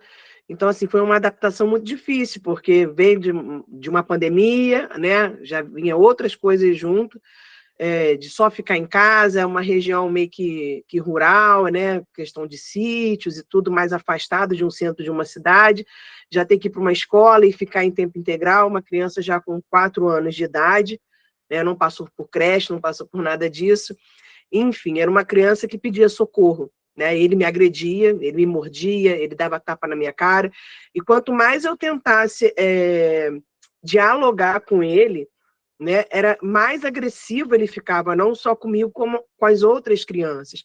Então, assim, a gente tem que ter uma consciência assim, que às vezes o que vai funcionar para um não funciona para outro, porque aí eu começava assim, eu preciso me abaixar na altura dele, conversar com ele, quanto mais eu me abaixava à altura dele, que eu tentava dialogar com ele, mais agressivo ele ficava, porque aí eu me colocava à reta dele, era mais fácil para ele me agredir.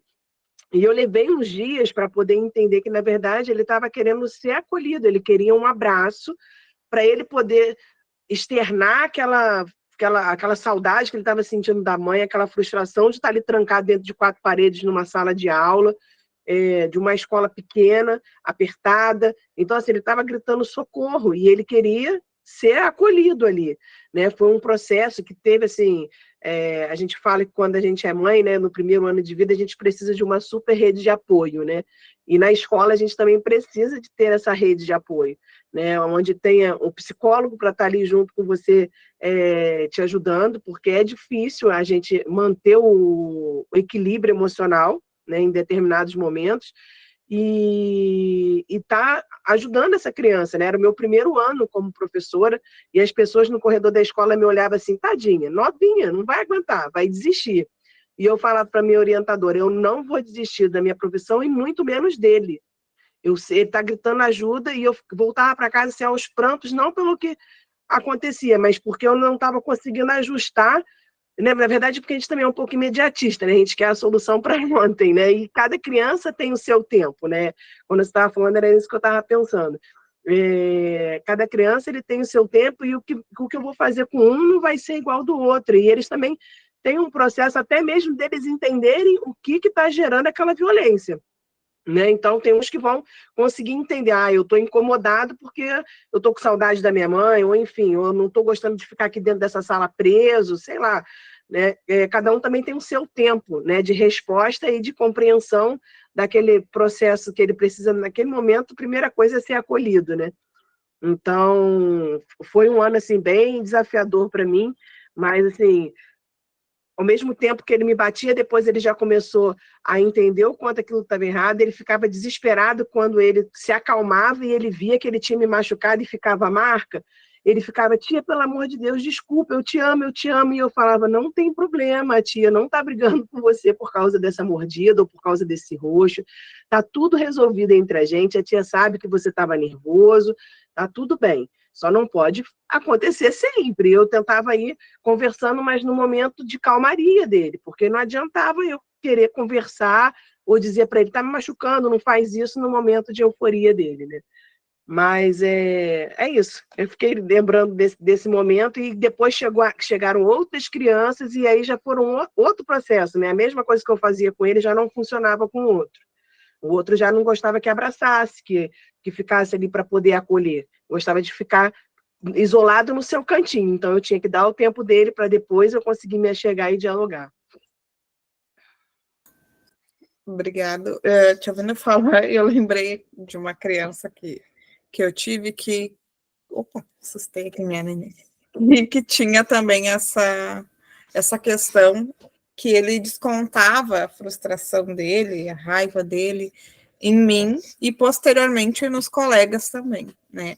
E eu tinha muita dificuldade de lidar com isso, porque eu não conseguia entender o que eu estava fazendo de errado. Eu estava seguindo o script do acolhimento, como é que eu não estava acolhendo aquela criança, né? Se eu me abaixava, se eu tentava conversar, se eu explicava, se eu ouvia, se eu me colocava, por que nada funcionava, né? E aí, isso foi na escola municipal e era uma criança numa situação de vulnerabilidade, tudo. Aí um dia eu consegui entender, né? Porque toda vez que ele fazia alguma coisa errada, e os próprios colegas tentavam conversar com ele, ele não falava nada. Ele não queria falar. Ou ele batia, ou ele ficava imóvel, né? E aí um dia eu falei para ele, olha, eu tentei tudo que eu podia, tu não quer conversar comigo, tu não quer participar do que a gente está fazendo agora, né? Tu virou as cadeiras da sala, eu não gostei disso. Tudo bem que tu descontou a tua raiva ali, mas não é certo a gente fazer isso na escola, então o que eu posso fazer agora é te deixar aqui, tá? A prof. Gabi, que era a professora trabalhava comigo, vai ficar aqui contigo, quando tu te sentir à vontade para falar, tu fala comigo e a gente vai resolver. Aí ele olhou para mim e disse assim, mas tu vai chamar a polícia? Eu falei, não, por que eu chamaria a polícia? Ele, porque quando isso acontece lá na minha casa, a minha mãe chama a polícia. E aí eu descobri que essa criança vivenciava violência doméstica, que a mãe já tinha vários filhos, que estava gestante, que ele era até então mais novo, que tinha ficado, né, de lado dentro dessa situação. Ele era esquecido na escola por vezes, né? Então era uma criança que precisava de uma outra linha de acolhimento.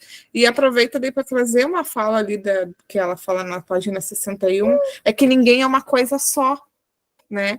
E por vezes a gente olha para uma criança que é a criança problema e só enxerga ela como uma criança problema. Então, de procurar dentro das brechas, né? Porque infelizmente a gente não tem bola de cristal, mas procurar compreender e dentro desses pequenos momentos, dessas pequenas falas, entender para encontrar um caminho diferente, né? Eu não consegui resolver os problemas dessa criança, mas eu consegui, a partir desse momento, dessa fala dela, encontrar outros caminhos dela confiar que nada disso ia acontecer, né? Que ali na escola era um lugar seguro, era um lugar acolhedor, que ninguém queria o mal dela, e assim eu consegui, então, pequenos movimentos onde essa criança podia se mostrar na verdadeira pele dela, né? Podia mostrar quem ela era de verdade. O que eu ia falar é engraçado ver como isso, né, de que às vezes a gente vai, que nem a Thaisa colocou, né, de vamos abaixar, vamos conversar, né, falar num tom de voz tranquilo e tal, mas cada criança vai ser uma criança, né, e daqui a pouco as alternativas que a gente tiver não vão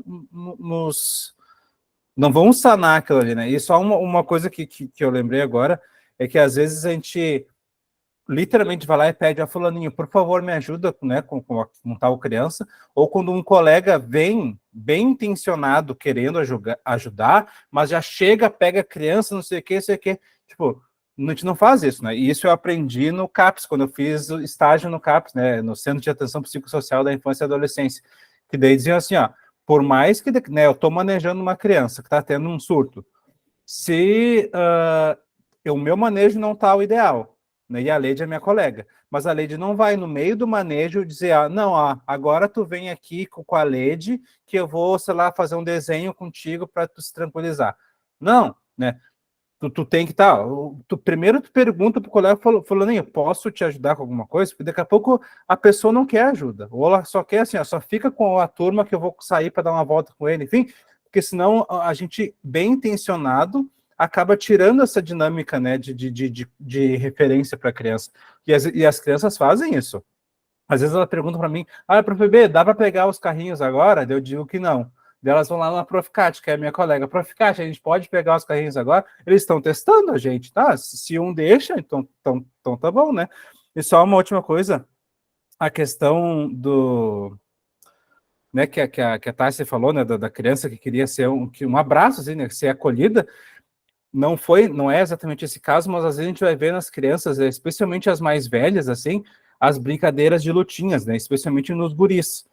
E muitas vezes essas brincadeiras de lutinha, de se bater, não sei o que, de se empurrar, são a única forma que essa criança, menino, tem de expressar sentimento físico com o outro. Né? Porque, chega em casa, chega a guria, é a princesa, é a lindinha, vem aqui, vamos abraçar, vamos não sei o que, arrumar cabelo, perfumar, fazer isso aqui. E o guri, oi fulano, né? Dá um oi, e, né? O toque físico a gente esquece que é importante para todo mundo, esse abraço, se sentir acolhido e tal, e às vezes nos guris esse é limitado, né? Então, a única forma de ter esse contato físico, de se abraçar com outro menino, é na parte da briga. É uma coisa que a gente não pensa muito, né? Mas tem um documentário que é The Mask You Live In, que é tipo a masculinidade, mas também a máscara, né? Que a gente vive. E fala sobre isso, né? O quanto que não é ensinado aos guris, especialmente, a expressar suas emoções, a lidar com as suas emoções, né? Ao mesmo tempo que a gente fala assim, né? Socialmente é falado, né? Tipo, as mulheres são mais emotivas, mas daí a briga do cara, a irritação do cara não é emoção, né? Parece que não é emoção, né? Porque a gente não permite socialmente, né, ao homem ter essa mesma expressão, tu quer chorar, chora, não tem problema chorar. Quantas vezes a gente já ouviu a frase, né? Tipo, se tu apanhar na rua, tu vai chegar em casa e tu vai apanhar de novo. Né? Olha o nível de o que a gente está ensinando, né? Para essa pessoa, né? Pode falar, Daniel. Então, eu deixei marcado aqui, acho que é o capítulo 3, que fala sobre a nocividade dos rótulos, né? E daí eu estava vendo aqui alguma coisa, né? Porque eu não li essa parte, eu estava lendo por cima, mas é um tema que me interessa muito. E às vezes a gente vê muito na escola aquela criança que chega atrasado e chega o professor, chegou o atrasado, né? Já coloca aquele rótulo de, chegou o falador, ou o que não fala, mas daí a gente puxa aquela frase lá do Paulo Freire, que fala assim, que ninguém nasceu feito, né? A pessoa ela está em constante transformação ali. Até nós mesmos, adulto aí com mais 30, mais 40, eu aqui mais 50 e assim vai, a gente não está completo, né? Se a gente está nesse grupo hoje, amanhã a gente vai acordar uma pessoa diferente de hoje, né? Então a gente, né, tem outra frase, eu não sei quem que é o pensador, mas é uma frase que eu gosto, que a gente fala assim, que a gente morre e nasce todos os dias, né? A gente está sempre aprendendo. E a criança também, né? Ela pode ser atrasada hoje, mas a gente tem que saber o porquê que ela está se atrasando. Então, às vezes, é algum ajuste na hora do sono, alguma coisinha simples, às vezes, ali, que ela vai se atrasar. Ou é muito briguento, então ela já ganha esses rótulos e, às vezes, ela segue a escola inteira, né? Às vezes fica ali do primeiro ano até o 8º ano, fica com aquele rótulo, às vezes nem é mais aquele rótulo, e a criança mesmo abraça aquele rótulo também, meio que sem querer, meio forçado. Então, acho que essa questão do rótulo aí que fala no livro é uma violência aí, é aquela violência velada também, né? Que não é aquela violência física, né? Aquela coisa, mas é aquelas microviolências que no final de algum montante, né? De um mês, de um ano, ali de todo um projeto, aquilo ali vai fazer muito mal. Ou aquela criança, né? Que eu já ia terminar, mas eu lembrei. Aquela criança que ela é grandona. Ela é grande, ela é alta, daí, né? Eu que sou da área, né? Que é de educação física, eu vejo que tem muita gente, mas você é grande, você tem que jogar basquete. Mas a criança não gosta de basquete. Você joga vôlei e fica tentando empurrar ela no vôlei, ou você pode fazer luta porque você é grandão, você é pequenininha, você vai fazer balé, sabe? Eles tentam usar esse formato do corpo já para tentar encaixar até em alguma profissão, né? Ah, você é forte, você trabalha de tal coisa. Isso é de uma violência também que não tem nem como, né, não tem nem como medir isso, né? Seria essa fala. Eu vou só ler ali o que o pessoal colocou, né? A Thaísa botou, né? Os homens não choram, e a Doris botou, pessoal, sobre as doces violências que falei, está no livro Alfredo Oielos, Complexidade e Relações na Educação Infantil. O termo é citado no livro, mas é da Amy Pickler.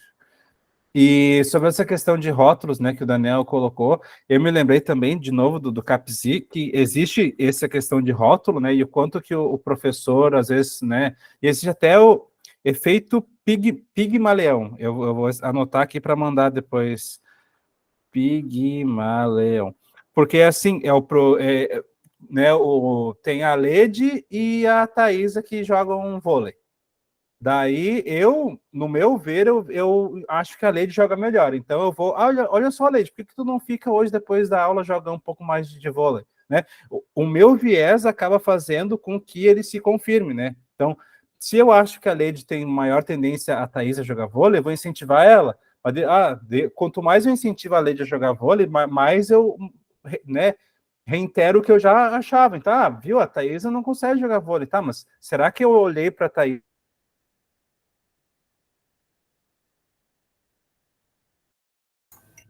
Bernardo trancou ou eu tranquei? Bernardo. Voltou? Não. Bom, não sei o que ele ia falar, não sei se ele caiu, mas eu vou... Voltou, Bernardo? Ih, voltei. Nem sei onde que eu parei. Bom, tu estava dando o exemplo, dizendo se tu sabe que a Thaisa não joga bem vôlei, acho que era isso. Que tu... Isso e daí eu vou reforçando o que eu já achava, né? De que se eu acho que a Lady joga melhor, eu vou reforçar a Lady e a Thaís eu não vou incentivar. E daí, tá, mas eu nunca dei a mesma oportunidade, né, para as duas, então às vezes esse rótulo acaba prejudicando isso, né? Mas ao mesmo tempo que eu acho que o rótulo é perigoso, eu acho que internamente a gente tem que, de alguma forma, desestressar, assim, porque não tem como tu ficar o dia inteiro com 20 crianças e se a gente não tirar da gente tudo que as crianças nos trazem, a gente vai ficar doente. Então, às vezes a gente tem que rir de uma criança e não rir de uma maneira pejorativa, né? Mas rir assim para tirar da gente, né? Porque, sei lá, que nem a Thaís, imagina essa criança que tá todo dia batia nela e tal, se ela não conseguir fazer uma piada sobre isso, vai ficar horrível para ela, sabe? Porque a questão do burnout, né, do esgotamento profissional em quem é professor é a profissão em que mais isso que mais acontece. Então, se a gente não conseguir rir da nossa desgraça, muitas vezes, isso vai ficar com a gente, né? Por isso que eu acho que todo professor deveria ter um acompanhamento psicológico, sabe? E tanto enquanto ser humano, que eu acho que seria bom todo mundo poder ter, mas enquanto profissão mesmo, assim, se é uma coisa, tipo, olha só, tu é professor, tá, ok, no mínimo, sei lá, uma vez por mês tu vai ter terapia paga pela escola, sabe? Porque a gente lida com tantas potencialidades, assim, e quanto mais a gente fala sobre pedagogias, né, construtivistas, interacionistas e tal, a gente fala das potencialidades das crianças, daí tu lida lá com 20, 25 potencialidades no dia, e é tu sozinho, sabe? Não encaixa, assim, a saúde mental desse professor, né, e que nem o livro traz, para a gente poder entender os sentimentos dessa criança, a gente tem que olhar primeiro para dentro da gente, né? Esses sentimentos, e não invalidar, né? Ok, o fulaninho me gera muita raiva. Eu tenho que entender o porquê, não é negar esse sentimento e dizer que, eu gosto de todos da mesma forma. Não é. Tem crianças que, eu me interesso, não,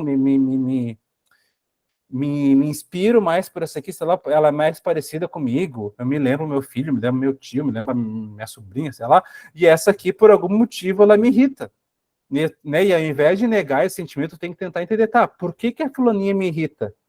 Né? Será que ela me lembra de mim quando eu era pequeno?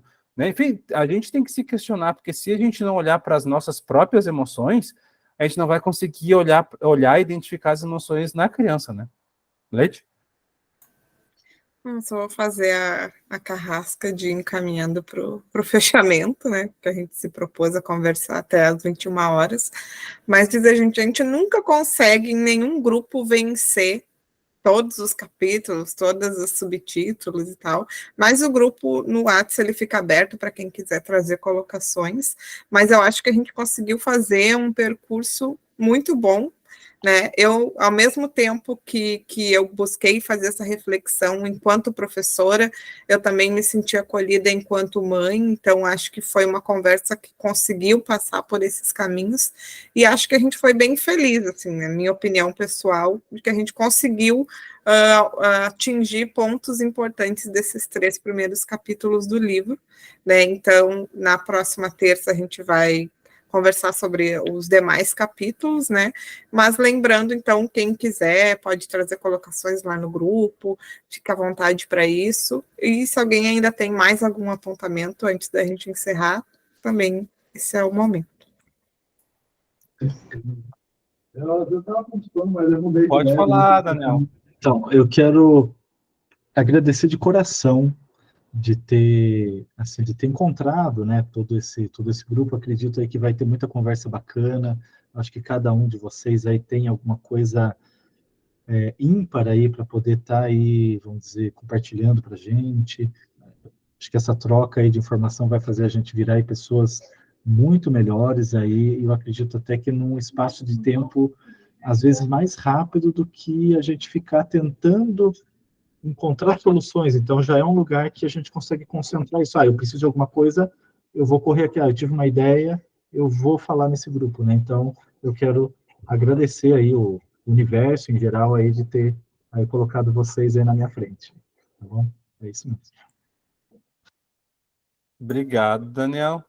E eu acho que é bem isso que a Leite falou e o Daniel, de a gente usar o grupo ali, né, do WhatsApp. Então, olha só, tive uma ideia, ou, né, eu agora eu vou começar as aulas com as crianças, vou começar semana que vem, então a gente não vai ter tanto tempo para dialogar diretamente com elas, mas é bem isso de que e eu acho que é legal, esses 3 livros, né, Educação Não Violenta, um pequeno manual antirracista e para educar crianças feministas, eles são de temas diferentes, mas ao mesmo tempo eles conversam entre si, né, porque são coisas que a gente naturalizou enquanto sociedade, assim, a violência, a questão racista, a questão machista, e que se a gente não para questionar sobre, só é sempre assim, né, e nunca mudou.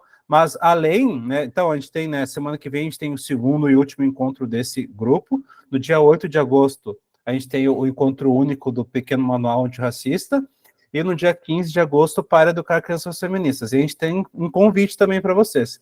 Que nas outras 2 terças-feiras, eu e a Leide, a gente vai participar da série de lives de professoras e professores que inspiram, organizada pela Zelo, que vai ser lá no Instagram. A Leide já mandou no grupo ali. Então, no dia 22 vai ser eu, e no dia, é uma terça-feira, e no outra terça-feira a Leide no dia 29. E também, né, vocês sigam lá a nossa página do Instagram, porque a gente tenta, né, dentro do que é possível, né, todo mundo é professor, todo mundo entende a questão de horário, assim, criar conteúdos, né, em cima dos grupos de estudos, fazer cortes, né, das nossas falas e também das falas de vocês, né, conversando com vocês, se vocês autorizam e tudo mais, e também dar a dica de que lá no nosso canal do YouTube tem, né, As Crianças Esquecidas, que é um documentário que é bem interessante de se ver também, mas os 2 primeiros vídeos que tem ali, que é o Sentimento da Criança, Os Sentimentos da Criança e Gênero e Os Sentimentos da Criança, foram alguns dos primeiros vídeos que a gente fez, e eles abordam bastante sobre isso, essa questão de essa felicidade que parece que a criança tem que entrar feliz, passar 10 horas do seu dia dentro da escola e sair feliz, sem nenhum transtorno, né? Transtorno não, né? Nenhum confronto, nem nada, e todo mundo sabe que isso é impossível, né? Então, a gente faz esse convite para vocês, a gente pode mandar os links ali no grupo, e também vocês, né? Sintam-se à vontade para, durante essa semana, a gente conversar sobre esse livro, e caso, né, queiram convidar algum colega que não participou ainda, convidem. E também, a última coisa, amanhã esse vídeo, né, está sendo gravado e ele vai ser exibido ao vivo, digamos assim, no nosso YouTube amanhã ao meio-dia. Então, sei lá, na hora do almoço, se vocês quiserem botar que é uma coisa que eu fazia, às vezes botava na TV da escola os vídeos do Baobá lá, para vai que a pessoa se interesse, com, né, já tem alguma coisa. Então amanhã, ao meio-dia, esse vídeo vai estar estreando ali no YouTube, depois fica para acesso sempre que vocês quiserem. Tá bom, gente? E aproveitando ali que o Daniel colocou, que ele pesquisa sobre dependência digital e produz podcast, o Olhar Infantil no Spotify, aproveito para deixar essa mensagem também. Quem tem página ou produz algum conteúdo pode compartilhar ali no grupo, que é uma maneira da gente ir fortalecendo essas redes também, né? Então, por hoje, quero deixar o meu muito obrigado pelo acolhimento e espero ter acolhido também. E agradecer novamente e dizer que a gente se encontra nessa conversa, então, na próxima terça, mas que até lá a gente fica disponível para conversar sempre que alguém precisar. Se vocês quiserem, que eu sei que está tarde, mas se alguém quiser, se todos quiserem abrir a sua câmera, porque a gente sempre faz uma foto do nosso primeiro encontro, um print, né? Então, vou dar 10 segundos, 10, 9, 8, 7, 6, 5, 4, 3, 2, 1. Vou arrumar aqui a minha bebê, que veio aqui arrecadar um lanchinho durante a nossa conversa. Vamos fazer, então, uma foto, né, Elis? Vou contar até 3, então, e vou printar aqui a tela, tá bom? 1, 2, 3. Peraí que a Paula Roberta abriu a câmera dela, vou fazer de novo. Alguém mostrou o livro, também vou mostrar, então. Tá. 1, 2, 3. Pronto. Obrigado, pessoal. Boa noite para vocês. Bom descanso. Quem está de férias, bom restinho de férias. Até logo.